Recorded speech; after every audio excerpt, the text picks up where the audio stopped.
अगर आप भी बिटकॉइन या फिर किसी दूसरी क्रिप्टो करेंसी में निवेश करके रातों रात अमीर बनने का सपना देख रहे हैं तो सावधान हो जाइए, क्योंकि देश की सेंट्रल बैंक यानी कि आरबीआई ने क्रिप्टो पर अब तक का सबसे बड़ा और तीखा हमला बोल दिया है। दोस्तों, संसदीय पैनल के सामने खड़े होकर आरबीआई ने साफ कह दिया है कि क्रिप्टो करेंसी भारतीय इकोनॉमी के लिए एक टाइम बम की तरह है, एक बड़ा खतरा है। क्या देश में अब क्रिप्टो जो है वो पूरी तरह से ताला इस पर लगने वाला है? क्या आपका निवेश डूब जाएगा? देखिए खास रिपोर्ट। नमस्कार दोस्तों, मैं हूं आपके साथ संध्या बिष्ट और आप देख रहे हैं the economic times Hindi. Reserve bank of India यानी कि आरबीआई के जो बड़े अधिकारियों ने एक संसदीय समिति के सामने अपनी बात रखते हुए क्रिप्टो एसेट और प्राइवेट तौर पर जारी स्टेबल कॉइन्स पर रोक लगाने या फिर उन्हें पूरी तरह से अलग रखने की रणनीति का समर्थन किया। उन्होंने सुझाव दिया कि बैंकों और दूसरे जो रेगुलेटेड फाइनेंशियल इंस्टीट्यूशनल को क्रिप्टो एसेट हो गया, प्राइवेट स्टेबल कॉइन्स के पूरी तरह से जो है उसे दूर रखा जाना चाहिए।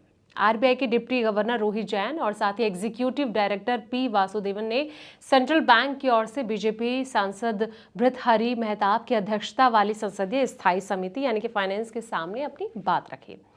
वर्चुअल डिजिटल एसेट पर समिति की ये जो 7वीं बैठक थी और अब तक समिति ने department of economy affairs, FIU, CBDT और वीडीए क्षेत्र की कई जो प्राइवेट कंपनियों से जानकारी और सबूत लिया है।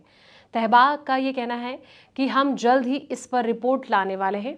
समिति को जो सौंपे गए एक बैकग्राउंड नोट में आरबीआई ने कहा कि अंतर्राष्ट्रीय स्टैंडर्ड सेटिंग फ्रेमवर्क के तहत रोक लगाना एक मान्यता प्राप्त पॉलिसी ऑप्शन है और इस पर गंभीरता से विचार किया जाना चाहिए।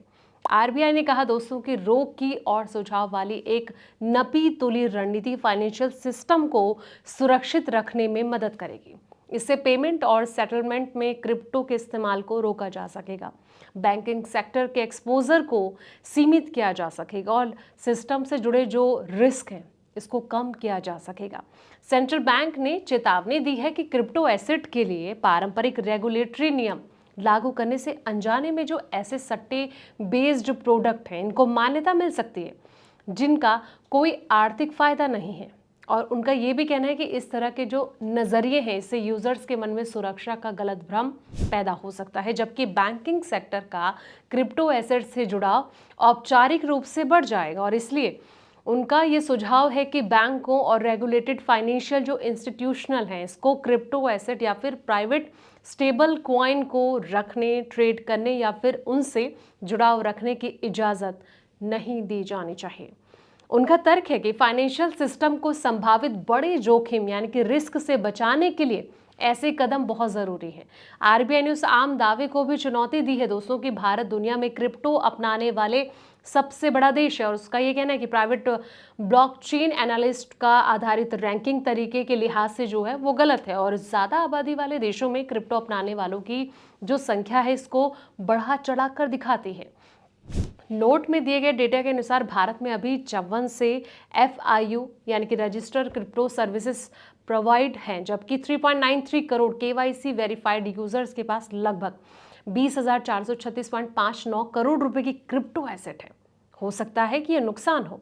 आरबीआई ने स्टेबल कॉइन के खिलाफ भी अपनी चेतावनी को और कड़ा किया है।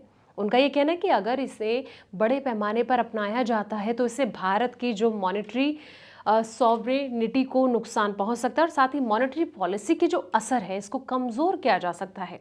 पेमेंट सिस्टम को टुकड़ों में बांटा जा सकता है और व्यापक फाइनेंशियल स्टेबिलिटी के लिए ये रिस्क पैदा हो सकते हैं।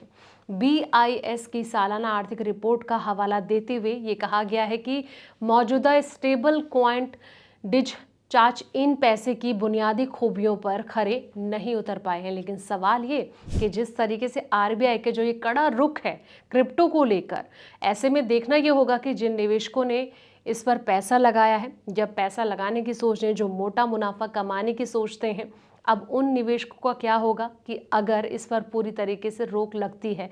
इस रिपोर्ट को आप कैसे देखते हैं दोस्तों? कमेंट सेक्शन में अपनी राय जरूर दें और साथ ही इसको लाइक शेयर करें, चैनल को सब्सक्राइब करना ना भूलें। ऐसे पल पल के अपडेट्स के लिए आप देखते रहें द इकोनॉमिक टाइम्स हिंदी।